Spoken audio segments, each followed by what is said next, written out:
apa yang dimaksud dengan aku. Karena ada kalam aku adalah aku dan aku di dalam aku. Ini kalau bahasa iman harus dapat mencernanya. Tapi kalau bahasa itu diartikan dengan akal, ini semua sudah tidak bisa dijalankan. Jadi yang dimaksud dengan aku tadi, ingat huruf la, huruf tiada. Nah, kalau tiada la, lam, alif. Nah, kalau kaji ini kaji ada, ya, itu dinamakan hu, aku. Nah, bagaimana kita mengatakan hu? Contoh hu Allah. Ada enggak hak kita menyatakan diri kita aku Allah? Itu bukan kalam kita. Itu bukan hakikat atau hak kita. Itu hak mutlak bagi Allah. Aku Allah. Tapi kalau kita tidak menyaksikan dari kodrat aku tadi atau hu, ha lebur jadi aras, alif domah u lebur jadi sir. Rahasia. Coba bayangkan kalau hanya kekuatan dan rahasia, bagaimana kita bisa melihat? Tidak mungkin kita bisa melihat. Maka jatuh kepada kosong. Ya. Nah, dari kosong inilah aku, Allah berkauni arasun. Dia berbicara dengan dirinya melalui bunyi. Nah, jadi kauni ini adalah nama batin dari suara yang dinamakan batin aras, yaitu suara atau batin yang terdengar. Kalau batin yang terlihat kita sudah tahu am. Tapi kalau batin yang terdengar itu namanya kauni, arasun kauni, yaitu suatu kodrat yang terdengar. Begitu kita dengar, kita melihat dan menyaksikan bagaimana dia maujud menjadi takyun. Ya, bagaimana dia maujud menjadi takyun? Kenapa? Aku ingin menjadi Tuhan, maka aku jadikanlah umat. Tapi ternyata dari pecahan huruf hu tadi, ya, pecahan huruf hu tadi, ha dengan domah alif menjadi ah, maka yang hadir adalah zat kunah, zat yang pertama jadi, yaitu sebutan Allah, tetapi belum boleh disebut Allah. Dia baru hanya bersebut ah atau kunah. Jadi arasun kauni yang terdengar itu seperti ini. Begitu gejolak hu,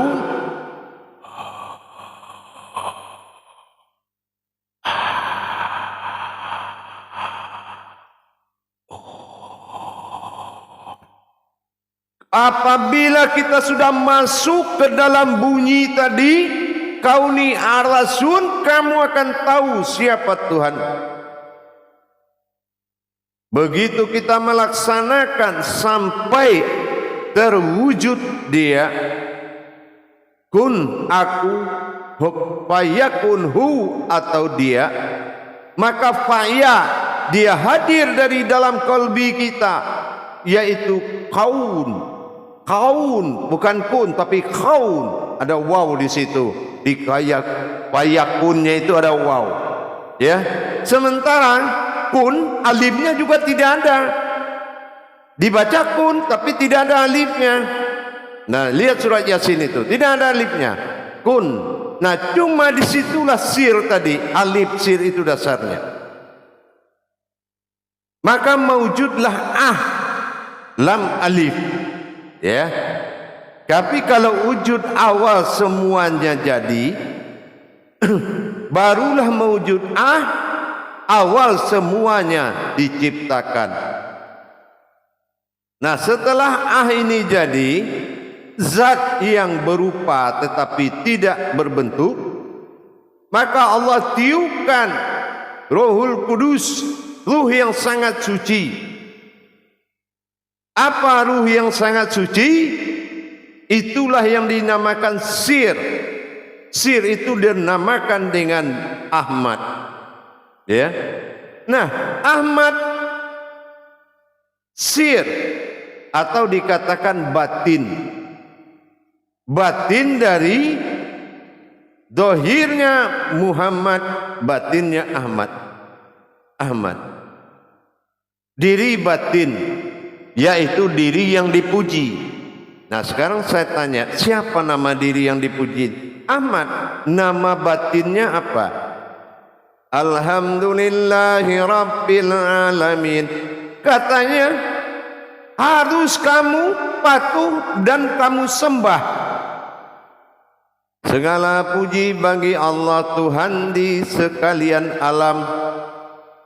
Tetap lari dia kepada makom an, tetapi kodrat usulnya berasal dari Ahmad. Makanya dikatakan, maka sembahlah dia semuanya. Ke siapa dia suruh menyembah? Ke umat yang dijadikan. Kalau yang pertama dia wujudkan adalah kerangkaan umat bagi Tuhan wahid betapa tunggal, itu adalah Allah yang dijadikan oleh Tuhan. Ilah menjadikan Allah. Tapi mana umatnya? Disinilah diturunkan kodrat keumatan. Apa yang dikatakan kodrat keumatan? Ada ruh yang ditiupkan yang bernama Idofi. Idofi ini adalah ruh yang berkodrat kemanusiaan atau dikatakan kodrat kemanusiaan. Kenapa? Kalau nur tidak bisa jadi umat, zat tidak bisa jadi umat, batin tidak bisa jadi umat, wujud tidak kodrat umat, kodrat tidak umat, iradah tidak umat, kalam sama basar kalam hayat tidak umat. Umat mana? Kodrat diri tetap diri, diri memiliki sifat umat dinamakan yaitu dengan apa tadi? Diri apa? Ruh yang ditiupkan?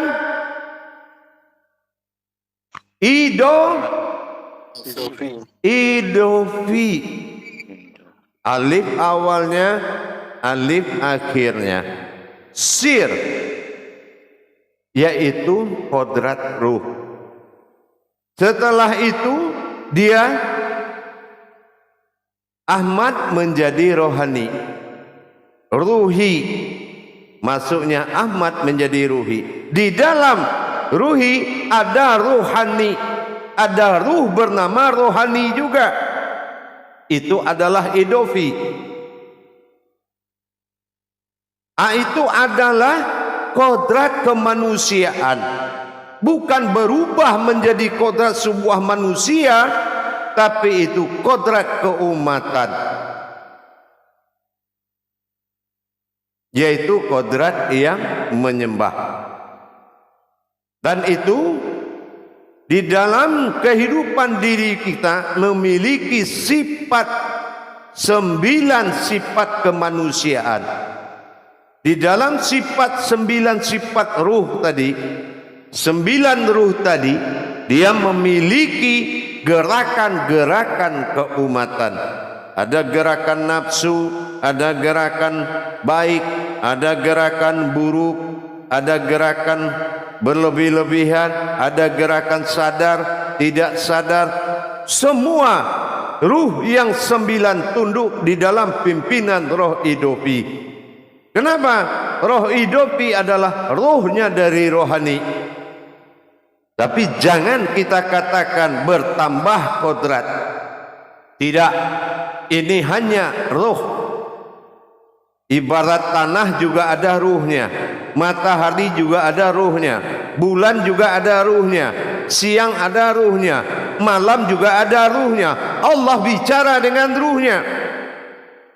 tetapi ini adalah biangnya ruh, yaitu Idofi.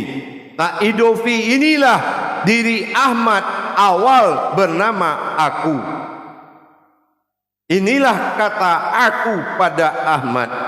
Jadi perbuatan syariat atau kodrat dari Ahmad itu adalah bermakom kepada Muhammad. Jadi begitu Muhammad bekerja, yang dipuji adalah Ahmad, karena Muhammad adalah perbuatan ibadah, bukan perbuatan ilmu. Kalau kaji kita agama, Muhammad awal jadi. Jadi bukan Idofi itu sebuah keinsanan. Jangan sekali-kali menetapkan sudah kehendak di suatu pendapat di sana. Idofi beserta ruh yang lain.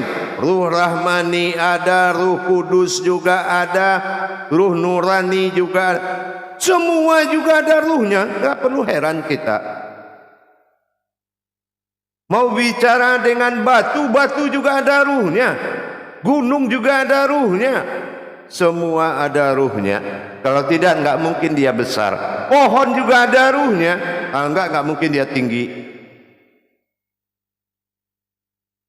Ada juga pohon yang mati, berarti ada ruhnya hidup.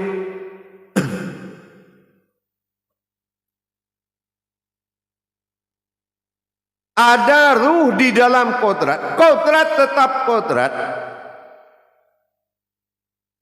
Allah Rabbi alamin Rabbi. Kalau kamu ingin bertemu dengan aku, rindu dengan aku, lihat dirimu sendiri. Tetap pada kajian itu. Tapi perbuatan hakikat kemanusiaan yang dipimpin oleh ruh Idofi yang masuk di dalam rohani menjadi ruh rohani yang memimpin 9 ruh lagi. Bahkan ruh yang 9 itu bisa diajak bertemu. Kalau kamu ingin masuk ke dalam kolbimu, kalau tidak ada ingin bicara dengan ruhnya nurani, bisa dipimpin untuk alat bertajali ke dalam juga bisa. Ruh 9 itulah sahabatnya para wali.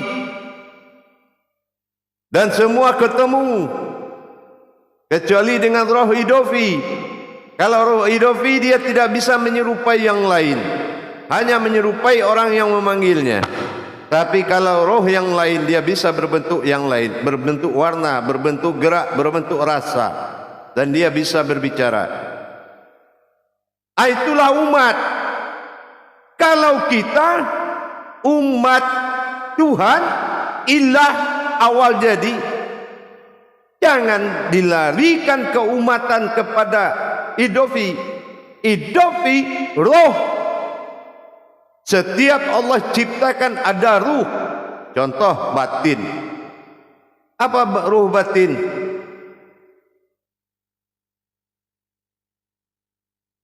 Ruhu. Apa ruh zat? Ruhi. Apa ruh aras? Ruha. Atau disebut dengan qadar, kodrat. Semua pakai ruh, tidak ada masalah. Dipanggil ruh nurani. Bahkan Allah suruh kita bicara dengan ruh-ruh yang ada. Bukan ruh-ruh seperti ruh mati, ruh hidup, tidak. Ruh itu semua berasal dari nur. Nur sirullah. Ya, nur sirullah. Nur dari rahasianya Allah. Jadi tidak ada perubahan. Hanya bertambah kekayaan pemahaman diri.